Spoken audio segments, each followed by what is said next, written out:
Hello everyone, Dan here from the Next Issue Podcast. On today's video, I'll be doing a review for Trinity Special number 1. This is a new book from DC Comics. Let's take a look at the creative team and also we'll talk about what is inside of this book. So this book features stories by Tom King with art by Belen Ortega and also Daniel St. Pierre, letters by Clem Cowles, and then also colors by Alejandro Sanchez and Tommy Moreo.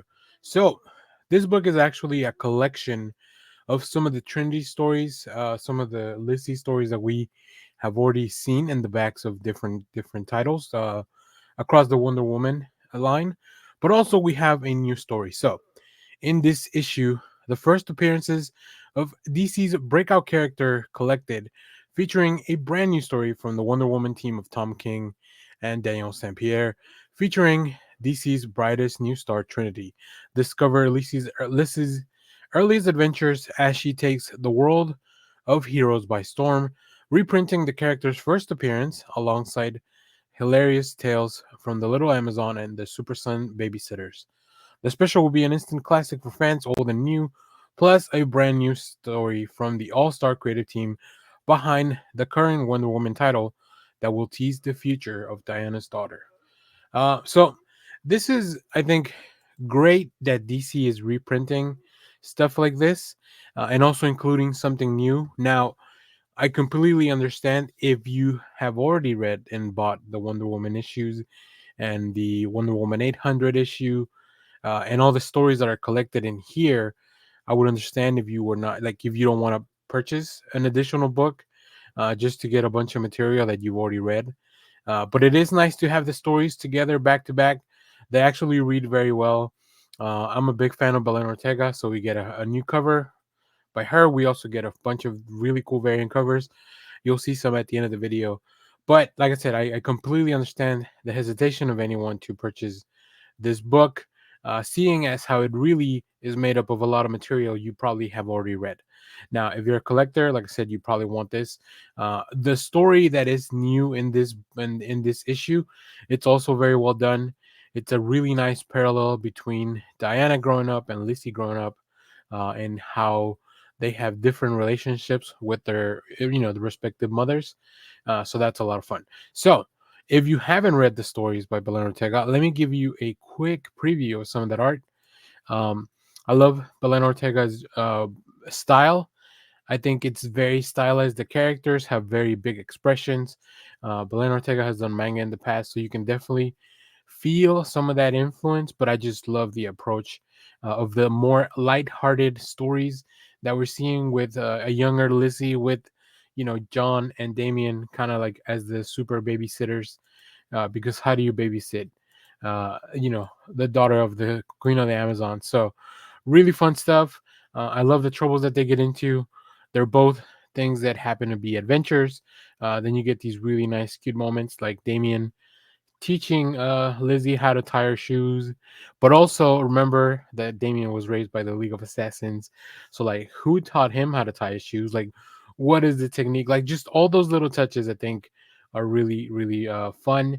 There's callbacks to very classic stories. So yeah, everything like these short stories that we've gotten from, I believe they're titled World's Finest 1, 2, and 3. It just really, really pays off, especially if you're invested with this new character. So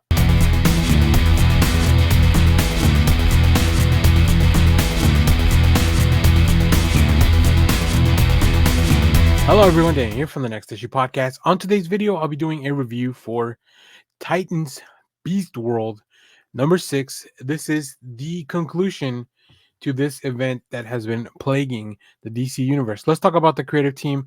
This book is written by Tom Taylor with art by Lucas Mayer, Ivan Reis, and Eduardo Pensica, with inks by Danny Miki and Julio Ferreira, colors by Brad Anderson and Romulo Fajardo Jr., letters by Wes Abbott. In this issue, the DC Universe must evolve or die. In the Beast World finale, Dr. Hate has been revealed as Raven makes her final stand against the chaotic evil sorcerer. The Titans race against time to cure the world of the epidemic caused by Beast Boy. How far will the team go? How much Will the Friends sacrifice? Watch as the DCU is forced to evolve or die in this shocking conclusion. This is a very interesting issue. I do feel overall the event was a lot of fun. I think things happen very quickly in this last issue. Um, Things definitely do get wrapped up in an overall neat manner. But I think the beginning, like the issue, the event itself was a lot more fun and entertaining than this kind of conclusion. The conclusion definitely feels like we have to wrap things up. We have to get back to the normal status quo for the most part. I feel like there's some things that will kind of stay in this new Beast World manner. I do like that Tom Taylor has been setting up Amanda Waller as this really large looming threat. There's also a few sprinkles of a different threat, and of course some emotional beats. Also, as much as I enjoy all three of the artists on this issue, the fact that there are three different artists and two inkers and two colorists does tell that I don't think that was DC's plan from the beginning to have multiple artists work on the same issue. So I could tell there may be some delays. And I think overall this last issue feels a bit disjointed from the main story. But still, each individual page, I think it looks very cool. Like I love, it's hard. I don't really know which of the artists did which pages. Uh, but overall, I really enjoyed that they are at least working on the same setting, right? I feel like one of the artists might have focused on the stuff with Raven, a couple of more of the artists maybe focus on some of the stuff with the Titans and everything else that happens in the subsequent pages. So, yeah, I'm a little mixed on this ending as far as the conclusion overall, but I think there are some very cool little hidden gems within this event. Um, it was a really fun premise, so I will say I was thoroughly entertained. The heartstrings were pulled at for sure. So overall, I enjoyed it, and I do love the fact that this was a very standalone thing.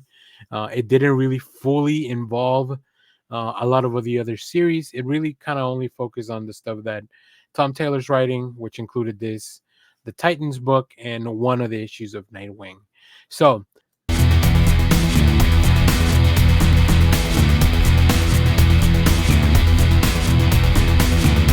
hello everyone, Dan here from the Next Issue Podcast. On today's video, I'll be doing a review for Batman Superman World's Finest Annual 2024. This is a very interesting book because we are at the annual phase, right? Now, as much as I love annuals, they do present some um, challenges, I think. But let's talk about the creative team before we get into all this. We have multiple stories here, which we'll talk about in a second, that are written by people like Cullen Bunn, Mark Waid, Christopher Canwell, and Stephanie Williams. We also have different artists, including Jorge Fornes, Rosie Campe, and Edwin Gallman. So you definitely get your mixed match of artists and creators that really go hard on these stories. Now, this is an anthology, as you can see from the cover. We have multiple stories that include a Bumblebee story, a Metamorpho, Challengers of the Unknown. Of course, we get to see our world's finest as well. So there's a lot of really cool stuff here for sure. So let me give you a quick synopsis of this, and we'll keep talking about it. Uh, a world tour of the world's finest. It's the world's finest annual as the battle against Magog rages on Earth 22. Make sure to go read that. Really fun stuff. Batman and Superman discover a surprising secret by way of the fifth dimension. Meanwhile, Metamorphosis story picks up after the events of the elementary arc as our hero journeys deep within an ancient tomb that may be hidden, a deadly connection to his secret origin. Also, Batman recruits the challengers of the unknown for a top secret mission, and a special sizzling story stars the Titans' most buzzworthy member, Bumblebee. It's a world of tour of the world's finest in this first ever series annual, curated by Mark Waid. So yeah, Mark Waid has been doing a lot of the world's finest stuff, including the world's finest Teen Titans book. So like everything kind of comes together here. We get a really interesting story about fifth dimensional beings, which is the main story by Mark Waid and Cullen Bunn. I think that's a lot of fun. But that's the only story I have a preview art for. I think the other stories are also really interesting. If you've been reading World Finest, I think you'll definitely find a delight in revisiting Metamorpho. If you've been reading the Teen Titans book, you'll also enjoy following Bumblebee. Um, it was really interesting to see the Challengers of the Unknown come back to the comic page. That is not something I was expecting. But let's take a look at some of the preview art from this first story, Imp Perilled. This is with art by Edwin Gallman. I really appreciate how the fifth dimensional beings are just very cartoony and wacky looking. I didn't realize there were so many different imps for the Justice League avatars. So that's really fun to see, like kind of like these chibi versions of the Justice League members, and of course, kind of seeing them unleash and go wild and get crazy. I love here seeing kind of like their avatars, represented in the background. I think that's a really fun touch. So overall, I enjoyed all four of the stories. I think they were a lot of fun. I'm not current on the Titans book, on the Teen Titans book, so but the Bumblebee story luckily takes place before that. So I didn't really need, to catch up on continuity, but it will give more context, I believe, to the actual book. So I think that was a lot of fun. It was very interesting, and I'm looking forward to seeing what happens next in the world's finest world. And I'm a big fan of Mark Waid, so anything that he's bringing to the table, I'm definitely going to check that out. Also, really cool covers at the end of the video.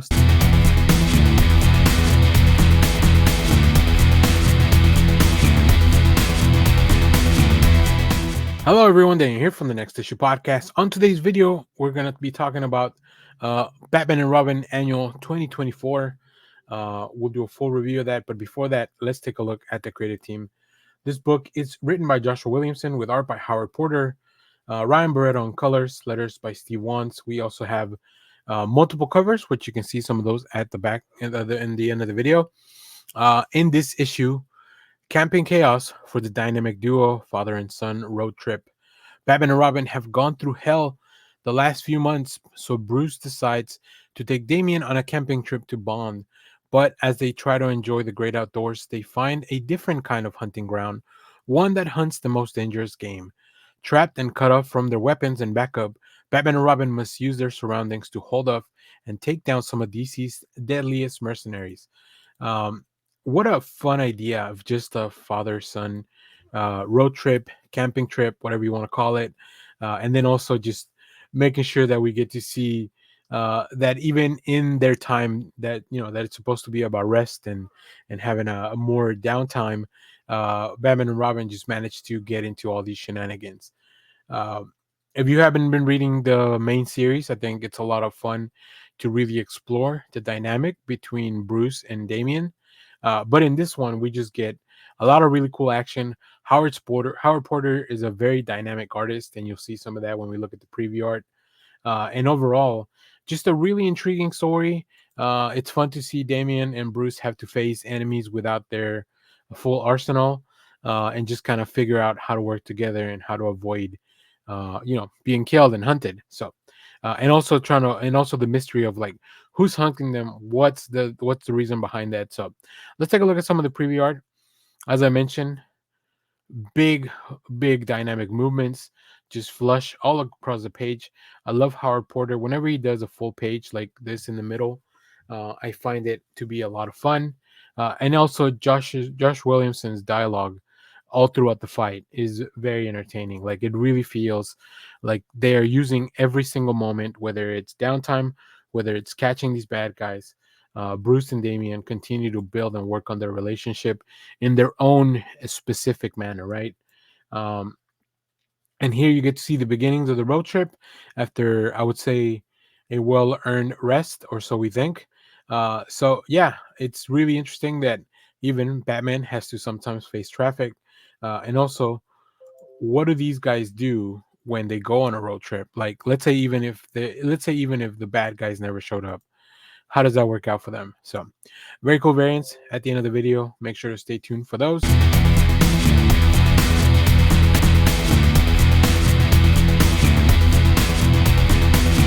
Hello, everyone. Dan here from the Next Issue Podcast. On today's video, we'll be previewing DC Power 2024, This is the Black History Month anthology from DC Comics. So let's talk about what's in this book. We'll look at all the stories and the creative teams for those stories, and we'll also take a little bit of a preview of one of the stories in this book. So, DC Power returns for round two with brand new stories spotlighting black characters from across the DC universe by an all star cast of writers and artists. N.K. Jemisin and Jamal Campbell return to the Hugo Award winning world of Far Sector for an epilogue featuring the first meeting of Joe and John Stewart. The Signal Duke Thomas finds inspiration from an unlikely ally.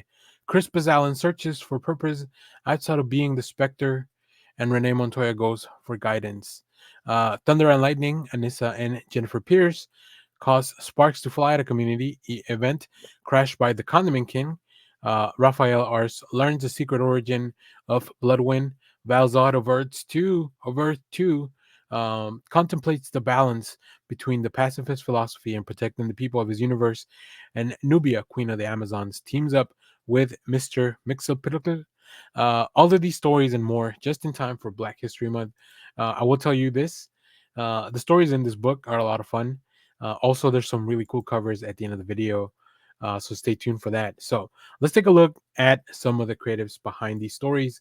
So as I mentioned, we have N.K. Jemisin and Jamal Campbell returning to work on Far Sector, the Enduring Farewells storyline. The Spice of Life by Cheryl Lynn Eaton, with art by Isaiah Fulmore and Ruth Redmond on colors. We also have Pit Stop by Lamar Giles, Sean Damian Hill on pencils, Anthony Fowler Jr. on inks, DJ Chavis on colors, Pure Blackness by John Ridley, and with art by Edwin Gallman, Lost at Sea by Darren Bennett, with pencils by Dennis Cohen, John Stasinski on inks, and Christopher Sotomayor on colors. We also have The Session by Sean Martinborough, Tony Atkins, and Maury Todd on art, Natural Order by Aletha Martinez, also Aletha doing the pencils, Mark Morales on inks, Romulo Fajardo Jr. on colors. Next, we have Jump Shots Lose in Watts by Jared Williams, Dominic Domo Stanton on art, Andrew Dahlhaus on colors. Fair Play, that's the Mr. Terrific story by Greg Burnham, with art by Janoy Lindsay. Janoy is one of my favorite artists. Go check out Superboy, Man of Tomorrow, for more of that art. And then the last story, The Light That Shines by Brendan Thomas, with art by Kari Randolph and Serge Acuna. All letters by End World Design. The main cover by Chase Conley. We also, I want to mention that there is a foreword at the beginning of the book by Morgan Hampton. I think it's a very interesting, a very powerful piece that talks about just the impact of these heroes. So definitely make sure to check that out. And then let's take a look at some of the art from the Far Sector story. If you haven't read Far Sector, first of all, go check it out. Like, pause this video, go read Far Sector. It's one of the best books DC has put out in the last few years. But it's really good to see the team back together. Really good to explore this world again, and really interesting to see Joe meeting one of the Green Lanterns, right? Because Joe's ring is different. I don't want to go too much into it. Just know that that you have to read that Far Sector story, and it's just really fun. Of course, shenanigans will ensue, but overall, it's really exciting to see the team come back together for a quick epilogue of their run. So, um, I really enjoy this book. I love DC doing anthologies, especially when they have so much meaning like this one. I think there's a lot of really cool black characters from the DC universe, and allowing these creators to explore and tell us more stories there. I think the Val Zod story is one of my favorites. I really love Earth 2 from the New 52, and that's where Val Zod came from. Also, we get a lot of other characters that came out of that. Really fun to explore that. The Mr. Terrific story, also, not to be cliche, but it was pretty terrific. And yeah, just really, really interesting stuff. I think whether you know or appreciate some of these characters, you'll find something that you like. And of course, it's always just kind of cool to see all these characters maybe do some stuff that we're not so used to, maybe explore some worlds, or deal with some characters that they don't normally deal with. And as I mentioned, just some amazing covers for all these stories. So make sure to let me know if you pick this up. And of course, remember that if you're a member of the channel, you can watch a lot of these videos ahead of time. So stay tuned for that. You can check out all the details on the page. And of course, stay tuned because we have more comic reviews, trailer reactions, TV recaps, all that fun stuff here in the channel. So make sure to share, like, subscribe, and hit the bell, especially if you want to know when we go live, which is most Saturdays, 10 a.m. Central Standard Time. And stay tuned for all the other stuff we have on the channel. So, as always, thank you for watching, everyone. Bye bye.